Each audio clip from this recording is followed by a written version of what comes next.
Hello student, कैसे हैं आप सभी लोग। लास्ट लेक्चर वीडियो में हमने शारीरिक विकास, बाल्यावस्था और मानसिक विकास के बारे में अध्ययन किया था। अब हम मानव का शारीरिक विकास के बारे में अध्ययन करेंगे और इस वीडियो में शैशवावस्था में शारीरिक विकास कैसा, बाल्यावस्था में शारीरिक विकास कैसा और किशोरावस्था में शारीरिक विकास किस तरह का रहता है, इसके बारे में हम अध्ययन करेंगे। मानव के शारीरिक विकास के बारे में पॉल सेनेक ने बताया है कि विकास, अवृद्धि, परिपक्वता और अधिगम ये सब उन शारीरिक, मानसिक, सामाजिक, संवेगात्मक और नैतिक परिवर्तनों का उल्लेख करते हैं जिनका व्यक्ति अपने जीवन में आगे बढ़ते समय अनुभव करता है।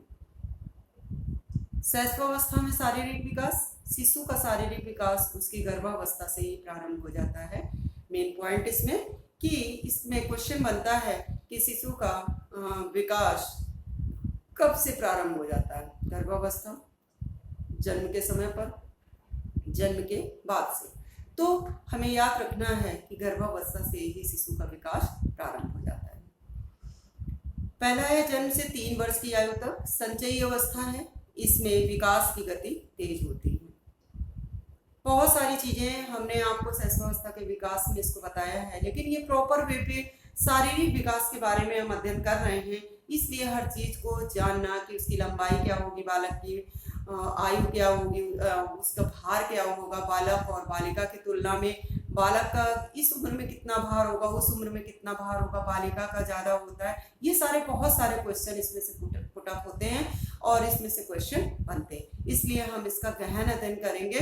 और इसको अगर आप नोट भी करना चाहो तो नोट करके लिखेंगे तो बहुत ज्यादा माइंड मेकअप होगा। 3 वर्ष की आयु से 6 वर्ष की आयु तक ये परिपक्व अवस्था, इसमें विकास की गति पहले की अपेक्षा धीमी हो जाती है। इसमें फर्स्ट पॉइंट है भार। जन्म के समय तथा संपूर्ण शैशवावस्था में बालक का भार बालिका के भार की अपेक्षा अधिक होता है। बालक का भार किस अवस्था में सबसे अधिक होता है? शैशवावस्था में, ये माइंड में रखना। और बालिका का भार कम होता है और बालक का ज्यादा होता है। अभी आगे हम देखने को, अभी हम आप आगे सुनेंगे कि उसमें बालिका का जो भार है, आगे किसी अवस्था में, बाल्यावस्था में, किशोरावस्था में बालिका का भार आपको ज्यादा बताएंगे। यही कंपेयर आपको समझना है कि क्या तुलनात्मक अध्ययन आपको इसमें करना है कि शैशवावस्था में भार जो है वो बालक का अधिक होता है और बालिका का कम होता है। लंबाई देखेंगे। जन्म के समय बालक की लंबाई लगभग 51.25 सेंटीमीटर होती है और बालिका की लंबाई लगभग 50.57 सेंटीमीटर होती है। थर्ड पॉइंट इसमें सिर और मस्तिष्क। सिर और मस्तिष्क का क्या है वजन? नवजात शिशु के सिर की लंबाई उसकी शरीर की संपूर्ण लंबाई का 1/4 होती है। जितना बड़ा सिर होता है, जितना बड़ा पूरा शरीर होता है, उसका 1/4 भाग जो होता है वो सिर की लंबाई होती है। पहले 2 वर्ष में सिर तीव्र गति से बढ़ता है, किंतु बाद में धीमी गति हो जाती है। सिर का भी विकास होता है और मानसिक क्रिया का भी विकास होता है। मानसिक गति भी तेज होती है, किंतु बाद में गति धीमी हो जाती है। जन्म के समय मस्तिष्क का भार लगभग 350 ग्राम होता है। नोट कर लेना इसको। जन्म के समय पर मस्तिष्क का जो भार होता है लगभग 350 ग्राम होता है। फोर्थ पॉइंट इसमें देखें, हड्डियां, बोन्स। नवजात शिशु में हड्डियों की संख्या 270 होती है। 270 होती है। लड़के की अपेक्षा लड़कियों में अस्थिकरण तीव्र गति से तथा शीघ्र होता है। लड़के की अपेक्षा लड़कियों में, अब हड्डियों की जो लंबाई बढ़ रही है, हड्डियों की संख्या जो बढ़ रही है, वो लड़कों की अपेक्षा लड़कियों में अधिक बढ़ रही है। फिफ्थ पॉइंट इसमें दांत, टीथ। 6ठे माह में शिशु के दूध के दांत निकलने लगते हैं और 1 वर्ष की आयु तक उनकी संख्या 1/8 हो जाती है। जैसा कि 32 दांत कहे गए, उनका 1/8 भाग 1 साल में ही बच्चे को आ जाते हैं। 4 वर्ष की आयु में दूध के दांत 20 निकल आते हैं और जो कि कुछ अस्थायी होते हैं तथा धीरे धीरे ये गिर जाते हैं।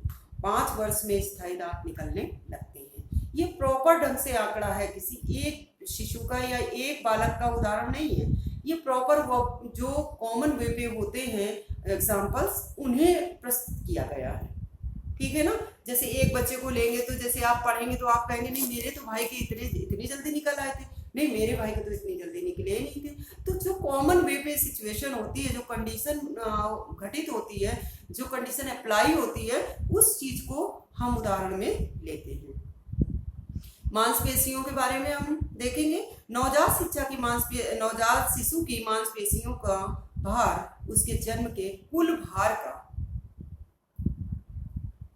23.4% होता है। जो नवजात शिशु का भार होता है उसमें मांसपेशियों का भार 23.4% होता है। ये भार धीरे धीरे बढ़ता ही जाता है। जब धीरे धीरे विकास हो रहा है तो धीरे धीरे भार की भी गति बढ़ेगी, भार भी बढ़ेगा। 7वां पॉइंट है आंतरिक अंगों का विकास। इसमें पाचक अंग, फेफड़े, मांसपेशियां, तंत्रिका तंत्र, रक्त संचार अंग तथा ग्रंथियों का विकास सम्मिलित होता है। ये हमारा शैशवावस्था था, जिसमें भार, लंबाई, सिर तथा मस्तिष्क का भार, लंबाई, हड्डियों की कितनी संख्या है, कितना होती है, दांत कितने निकलते हैं, किस माह में, कितने साल में, कैसे कच्चे निकलते हैं, कब कच्चे गिर जाते हैं, कब पक्के हैं निकलते हैं, फिर मांसपेशियां, फिर आंतरिक अंगों का विकास। इस प्रकार हमारे शैशवावस्था के शारीरिक विकास का हमने अध्ययन किया। अब हम देखेंगे बाल्यावस्था में शारीरिक विकास। बाल्यावस्था में शारीरिक विकास, भार। बाल्यावस्था में लड़के और लड़कियों के भार में पर्याप्त समानता होती है। हमने शैशवावस्था में देखा कि लड़के के भार में अधिकता होती है लड़कियों की अपेक्षा, लेकिन हम बाल्यावस्था में देख रहे हैं कि लड़के का भार और लड़कियों का भार लगभग समान होता है।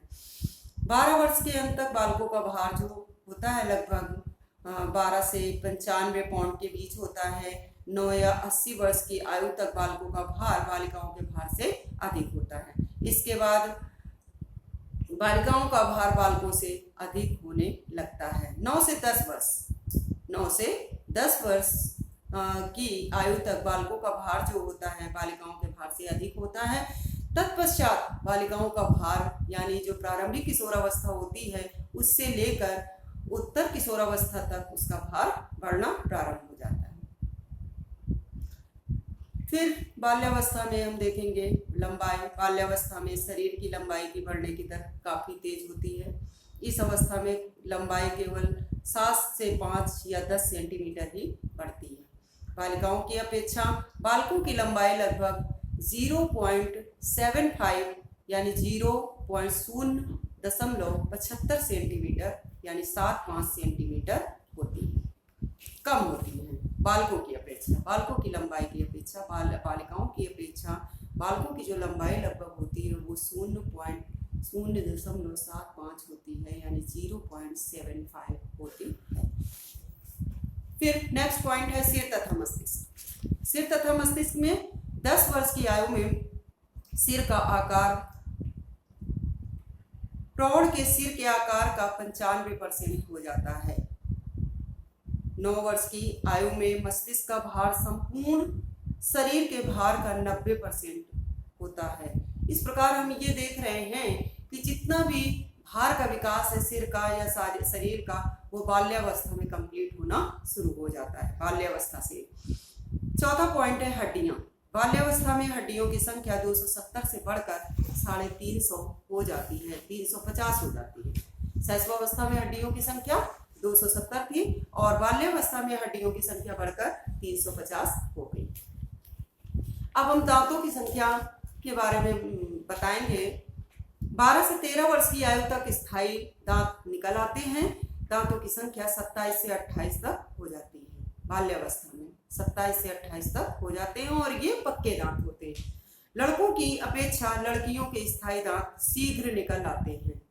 अब दांतों के में अगर कंपेयर करते हैं लड़के और लड़कियों में तो लड़कियों के दांत शीघ्र निकलते हैं।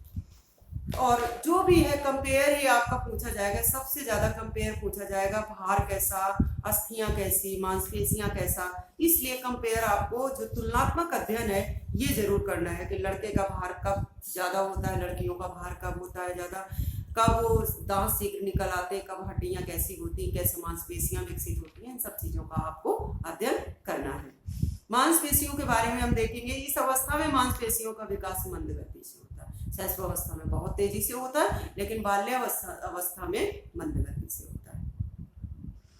7th पॉइंट है आंतरिक अंगों का विकास। हृदय की धड़कन में निरंतर कमी होती है। 12 वर्ष की आयु में वो 1 मिनट में केवल 85 बार ही धड़कता है। 11 से 12 वर्ष की आयु के बालक तथा बालिका के जननांगों का विकास तीव्र गति से होता है। इंटरनल या एक्सटर्नल बॉडी पार्ट जो भी हैं डेवलप होते हैं, इम्प्रूव होते हैं, उसका टाइम रखा गया है 11 से 12 वर्ष की अवस्था में रखा गया। इसीलिए किशोरावस्था को यानी प्रारंभिक किशोरावस्था के काल को तूफान और संघर्ष का काल बताया गया था। किसने बताया था? स्टेनले हॉल ने एडोलसेंस बुक में अपनी पूरी तरह से इस सब के बारे में विस्तृत अध्ययन किया है। उन्होंने विस्तृत उस चीज को विश्लेषीकृत किया है जिसके बारे में हम लोग अध्ययन कर सकते हैं। किशोरावस्था में शारीरिक विकास, अभी हमने देखा शैशवावस्था में शारीरिक विकास, किशोरावस्था में शारीरिक विकास, अब बाल्यावस्था में शारीरिक विकास, अब हम किशोरावस्था में शारीरिक विकास का अध्ययन करेंगे। किशोरावस्था में बालक तथा बालिकाओं का विकास काफी तेजी से होता है। बालकों में विकास का समय 14 से 15 वर्ष और बालिकाओं में विकास का समय 11 से 12 वर्ष में ही हो जाता है। इंटरनल एक्सटर्नल जो भी शारीरिक क्रियाएं हैं, बॉडी एक्टिविटीज हैं और इंटरनल है, एक्सटर्नल आंतरिक बाहरी जितने भी अंगों का विकास हो रहा है, आंतरिक जितनी भी क्रियाएं हो रही हैं, शारीरिक बदलाव हो रहे हैं, ये सब लड़कियों की जो एज निर्धारित की गई वो 11 से 12 और लड़कों की एज 14 से 15 रखी गई। अब किशोरावस्था में भार को बताया गया कि किशोरों का भार किशोरियों की अपेक्षा अधिक होता है। अब किशोरावस्था में किशोरियों का भार अधिक होता है, लेकिन शैशवावस्था में क्या था? बालकों का भार अधिक था और बाल्यावस्था में जो भार था वो सामान्य था। 2nd नंबर ऊंचाई। इस अवस्था में दोनों की ऊंचाई बहुत तेजी से होती है, लंबाई बहुत तेजी से बढ़ती है। किशोरावस्था में जो प्रारंभिक किशोरावस्था का काल होता है, इस समय पर उत्तर बाल्यावस्था से लेकर प्रारंभिक किशोरावस्था तक में जो लंबाई होती है, जो बच्चे की ऊंचाई होती है, वो बहुत शीघ्र ही बढ़ती है। किशोरी की आयु में ऊंचाई 16 वर्ष तक कंप्लीट हो जाती है, संपूर्ण हो जाती है और किशोरों में 18 वर्ष के बाद भी बढ़ती रहती है। ये भी पॉइंट अच्छे से माइंड में रखिएगा कि किशोरियों की जो ऊंचाई है, जो लंबाई है शरीर की, वो 16 वर्ष तक बढ़ती है और किशोरों में 18 वर्ष के बाद भी बढ़ती रहती है। 3rd पॉइंट इसमें सिर एवं मस्तिष्क। 15 से 16 वर्ष की आयु तक सिर का लगभग पूर्ण विकास हो जाता है। हड्डियां, इस अवस्था में अस्थिकरण की प्रक्रिया पूर्ण हो जाती है और कुछ छोटी छोटी अस्थियां आपस में जुड़ भी जाती हैं। दांतों में क्या है? अब तक की उम्र में लगभग सभी स्थायी दांत निकल आते हैं, यानी 32 दांत होते हैं तो 32 दांत पूरे निकल आते हैं। और 6 पॉइंट में मांसपेशियां, इस अवस्था में मांसपेशियों का विकास तीव्रता के साथ होता है। अब हम शारीरिक विकास को प्रभावित करने वाले कारक क्या होते हैं, क्या फैक्टर्स होते हैं, उनके बारे में अध्ययन करेंगे। पहला है वंशानुक्रम और दूसरा है वातावरण। वंशानुक्रम जो जन्मजात होता है, वातावरण होता है जो वायु, धूप, स्वच्छता, इस तरह से जो वातावरण, जो हमारे आसपास अगल बगल का जो माहौल है वो हमारा वातावरण हो गया। जन्मजात वो है जो हमें अनुवांशिक मिलता है, माता पिता से मिलता है, जो हम जन्म से ही उसमें विचरण करते हैं। तीसरा है सुरक्षा है, चौथा पौष्टिक भोजन है, 6वां खेल तथा व्यायाम है, 6वां प्रेम है और 7वां नियमित दिनचर्या है एंड लास्ट निद्रा एवं विश्राम। ये सारे पॉइंट जो हैं शारीरिक विकास को प्रभावित करते हैं। फिर से एक बार, वंशानुक्रम, वातावरण, सुरक्षा, पौष्टिक भोजन, खेल तथा व्यायाम, प्रेम, नियमित दिनचर्या। मैंने पिछले भी वीडियो में बताया था कि इस अवस्था में बच्चे को प्रेम और सहानुभूति की अत्यंत आवश्यकता होती है और जब बच्चे के अंदर शारीरिक बदलाव होता है, मानसिक बदलाव में परिवर्तन आता है, तो मानसिक क्रियाओं में परिवर्तन आता है, तो बच्चा अपने लिए प्रेम और सहानुभूति की इच्छाओं को प्रकट करता है। यदि उनका प्रेम और सहानुभूति उन्हें मिल जाती है तो वो अपने अंदर की इच्छाओं को व्यक्त करते हैं।